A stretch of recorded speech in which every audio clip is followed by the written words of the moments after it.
So we're going to look at side bending of the vertebral column broadly with a patient on a stool. Now, side bending on a rolling stool that swivels is not as challenging as rotation because the stool will twist, but it won't necessarily tip. So in all likelihood, I won't have as much requirement for contact to make sure that the stool doesn't move. So I don't necessarily have to use my leg to avoid the twisting of the stool. I'm going to try to side bend towards me and away from me. So it'll be passive. Essentially, in this case, a lot of times in a seated position on a table, I'll use my forearm, but my forearm won't reach. I have to hunch, right? And it's going to be a little bit more awkward. So under the circumstances, I'll actually use my hand and a relatively high elbow. Right? Relatively high, it'll probably be pretty close to me. Yeah, it's not that bad. Okay? And then what I can do is I can glide with general body contact. So my hand on the back is just pointing down for palpatory reasons. This hand is going to push down, but then my body is going to generate some of the movement. So if I lean into the patient and push this way, they bend opposite to me. But the moment I put my hand on the shoulder, if I'm paying attention, I can make the letter C towards me.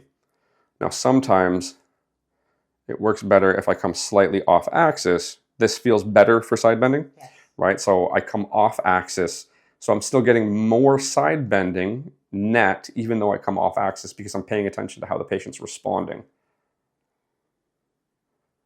Right? And then I have to be careful. I use my eyes or knees moved, so it wasn't going to work. So how I move has more challenge based on the fact that the stool can swivel, right? So that's reasonable. We come off. What I'm going to do is I'm going to try to side bend to the opposite side from this side. So I can do this multiple ways. Put this hand up high, right? There we go. I can come here, right? Now I end up having to squat just because of the height of everything. I can pull her towards me, but the problem is it works a little bit, but you don't like it, do you? No, just because I'm restricted in my body. Yeah, so the patient's not responding particularly well. Give yourself a hug. So you cross both arms. Now what I can do, I'm gonna have to kick my leg further back because I wanna lean that way. So I wanna be able to lean on my front foot. If I'm here, I have to do it mostly with body. So this is a place where I'd actually take a deeper stance and I can lean over this way. Right? And then pull. Now this works way better, right?